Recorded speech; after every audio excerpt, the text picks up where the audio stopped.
জন্মের পর থেকে এই প্রশ্নটা আমাদের মাথায় ঘুরতো, যদি $100,000 টিএনটির মাঝখানে একটা $100,000 সেফ রাখা হয়, সেটা কি একটা ডিমকে বাঁচাতে পারবে? সব থেকে বড় প্রশ্ন। সৌভাগ্যবশত এর উত্তর আমার কাছে আছে।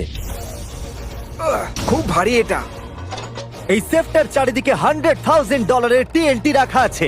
এবার তোমরা এটাকে আনসেফ বলতে পারো। এখনো পর্যন্ত যতগুলো বিস্ফোরণ আমরা ঘটিয়েছি তাদের মধ্যে এই বিস্ফোরণটা সব থেকে বড় হতে চলেছে। আমাদের ভিডিওগুলো এমন ধরনের হয় যে লোকেরা ভাবে এগুলো ফেক, কিন্তু এটা একটা রিয়েল এক্সপ্লোশন। 3, 2, 1।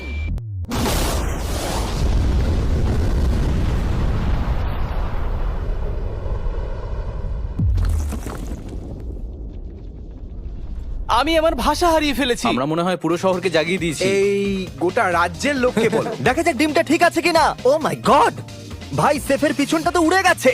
ভাই এটা তো পুরো ভেঙে গেছে, মাটিতে ফাটলও ধরে গেছে। এটা মনে হচ্ছে ওরা দরজাটার উপরেই 37,000 পাউন্ড খরচা করেছে, কিন্তু দেওয়ালগুলোকে মজবুত করতে ভুলে গেছে। আর ডিমটার কোনো চিহ্ন নেই। যদি কোনো ব্যাংকে তোমরা ডাকাতি করতে চাও তাহলে 100 গ্র্যান্ডের টিএনটি কিনে নাও।